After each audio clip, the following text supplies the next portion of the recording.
Saudara-saudara yang terkasih di dalam Kristus, selamat pagi.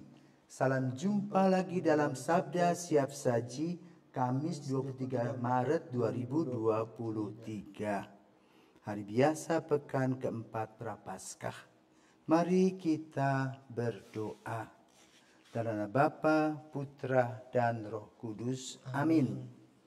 Allah Bapa yang Maha Rahim, dengan rendah hati kami mohon belas kasih-Mu, agar melalui pertobatan kami Kau murnikan, dan melalui karya-karya kasih kami Kau kuduskan. Bantulah kami untuk bertekun melaksanakan perintah-perintah-Mu, agar kami layak menyambut perayaan Paskah-Mu. Dengan pengantaraan Yesus Kristus Putra-Mu, Tuhan kami, yang bersama dengan Dikau dalam persatuan Roh Kudus, hidup dan berkuasa Allah sepanjang segala masa. Amin. Tuhan bersamamu. Dan bersamamu. Injil Yesus Kristus menurut Yohanes. Dimuliakanlah Tuhan. Yohanes bab 5 ayat 31 sampai dengan 47. Sekali peristiwa, Yesus berkata kepada orang Yahudi, "Kalau aku bersaksi tentang diriku sendiri, maka kesaksianku itu tidak benar. Ada yang lain yang bersaksi tentang aku, dan aku tahu bahwa kesaksian yang diberikannya tentang aku adalah benar."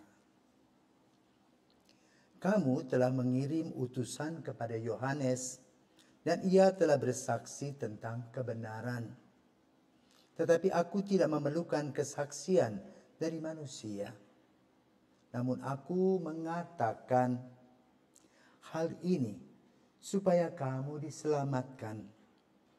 Yohanes adalah pelita yang menyala dan bercahaya, dan kamu hanya mau menikmati seketika saja cahayanya itu.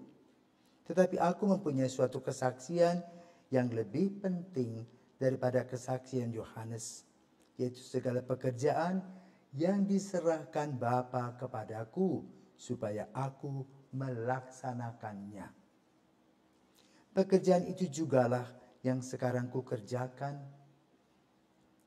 dan itulah yang memberi kesaksian tentang aku, bahwa Bapa yang mengutus aku, dialah yang bersaksi tentang aku. Kamu tidak pernah mendengar suaranya, rupanya pun tidak pernah kamu lihat. Dan firman-Nya tidak menetap dalam dirimu, sebab kamu tidak percaya kepada Dia yang diutus-Nya. Kamu menyelidiki kitab-kitab suci, sebab kamu menyangka bahwa olehnya kamu mempunyai hidup kekal. Tetapi walaupun kitab-kitab suci itu memberi kesaksian tentang aku, namun kamu tidak mau datang kepadaku untuk memperoleh hidup itu. Aku tidak memerlukan hormat dari manusia, tetapi tentang kamu memang aku tahu bahwa di dalam hatimu kamu tidak mempunyai kasih akan Allah. Aku datang dalam nama Bapa-Ku, dan kamu tidak menerima aku.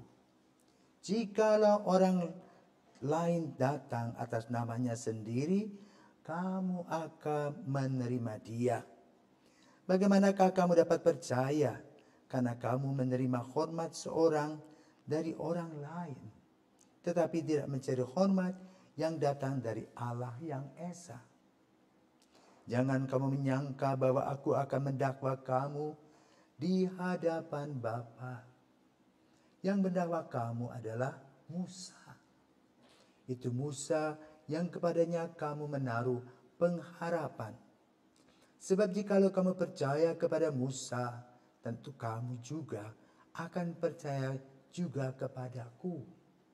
Sebab Musa telah menulis tentang aku. Tetapi jikalau kamu tidak percaya akan apa yang ditulis oleh Musa, bagaimanakah kamu akan percaya akan apa yang aku katakan? Demikianlah sabda Tuhan. Terpujilah Kristus. Oh, kan dalam Injil kan sudah diceritakan bagaimana itu kesaksian. Jadi menurut Romo apa sih kesaksian menurut Yesus, dan mengapa Yesus mengatakan bahwa ia tidak memerlukan kesaksian dari seorang manusia? Oke. Nah, kita tahu bahwa Yohanes Pembaptis, ya, kita tahu dari Injil ya, Yohanes Pembaptis dipersiapkan untuk membuka jalan bagi Yesus. Maka kata-katanya apa kata-katanya? Luruskanlah jalan Tuhan, bertobatlah, kerajaan Allah sudah dekat. Dan pengetahuan Yohanes Pembaptis hanya itu. Kerajaan Allah sudah dekat. Bagaimana diuraikan kerajaan Allah? Yohanes tidak mengerti. Yang utama bagi Yohanes adalah dia membuka jalan. Luruskanlah jalan bagi Tuhan. Dan dia sudah membuka. Nah, bagaimana cara dia membuka jalan bagi Tuhan? Dia memperkenalkan Yesus. Dan dia dipercaya untuk membaptis Yesus di sungai Yordan. Lalu apa hasil sesudah baptis? Langit terbelah. Ya, datang digambarkan burung merpati dan dengar suara apa? Inilah anakku yang kukasihi, kepadanya lah aku berkenan. Nah, ini kesaksian bukan kesaksian manusia, kesaksian ilahi. Tapi kesaksian manusia juga dilakukan oleh Yohanes Pembaptis. Ketika dia melihat ada sesuatu yang tidak beres antara Herodes dan Herodias. Herodias itulah istri sepupu dari Herodes, dari Filipus. Maka sebagai orang yang benar dan lurus tadi, dia mengungkapkannya. Dan ungkapan itu mengandung sebuah risiko. Apa risikonya? Ditangkap, dipenjarakan. Sesudah dipenjarakan apa terjadi? Dipenggal lehernya. Konsekuensi sebagai saksi kebenaran. Apakah Yesus pun akan sama seperti itu? Ya, dalam kurun waktu 1000 hari setelah perkenalan dia dengan Yohanes, terjadi dalam diri Yesus. Ya, maka lalu Yesus katakan, aku tidak butuh kesaksianmu manusia, karena kesaksian kita sebagai manusia itu subjektif. Kita itu biasanya bersaksi tentang orang-orang yang kita kasihi, yang berhubungan dengan keuntungan pribadi kita. Ya. Kalau tidak menguntungkan, tidak mau, ya kan? Ya. Nah, itu subjektif. Maka itu Yesus mengatakan, aku tidak butuh kesaksianmu. Lalu, apa yang dia buat? Dia sendiri memberikan kesaksian-kesaksian ilahi. Buktinya apa? Satu, dia bisa menggandakan banyak roti. Bisa menyembuhkan orang sakit. Ya mungkin para ahli nujum, para ahli magis bisa melakukan itu. Ya, tetapi ada hal-hal yang hebat yang dibuat oleh Yesus. Apa itu? Apa itu? Disalibkan.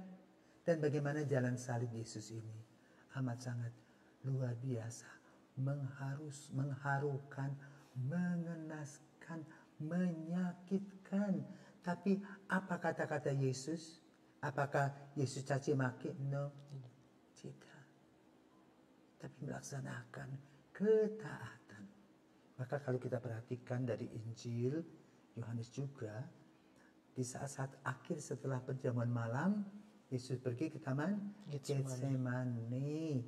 Maka ada 3 orang yang datang bersama-sama dengan Yesus, yaitu Yakobus, Yohanes, dan Petrus. Lalu mereka ngorok. Ya. Lalu Yesus menegur mereka.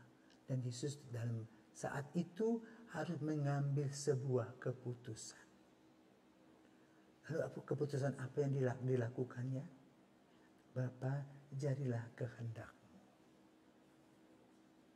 Sementara Petrus setelah datang para serdadu, setelah Yohanes mencium Yesus, dia memenggal telinganya Malkus, lari. Sesudah itu apa? Sembunyi, menyangkal Yesus 3 kali. Dan itulah kita. Maka Injil pada hari ini ingin menyatakan ya, tentang siapakah Yesus. Yesus konsekuen dengan apa yang menjadi tugasnya. Itu menjadi putra Allah. Tidak takut akan manusia. Tidak takut akan kematian. Kenapa? Dia tahu apa yang dia lakukan untuk menebus dosa-dosa kita. Dan kita tidak paham tentang hal itu. Maka pada hari ini kita boleh belajar ya, sebagai saksi yang sudah dilakukan oleh Yohanes Pembaptis. Konsekuensi dari menegur untuk kebenaran. Yesus pun sama. Dia melahirkan begitu banyak karya-karya kasih. Namun, karya-karya kasih yang dilakukan itu dilihat sebagai lawan. Kenapa? Melahirkan kekurangan popularitas para pejabat gereja, ya, para pejabat agama. Dan dia harus menerima risiko. Itu kematian melalui salib. Lalu apa sih yang harus kita renungkan? 1, kebenaran tetap kebenaran. Kalau kebenaran kita langgar, maka suara hati kita itu tergoncang. Bisa suara hati kita menjadi tumpul. Tetapi nanti menyesal seperti yang dilakukan oleh Yudas Iskariot. Setelah menjual Yesus, dia berpikir Yesus itu hebat, sakti, ternyata Yesus ditangkap, menyesal. Maka kita dalam mengambil keputusan harus pada saat yang tepat. Itu discernment. Ya, seperti kamu mau melanjutkan tugasmu, karyamu, dia menjadi apa nanti.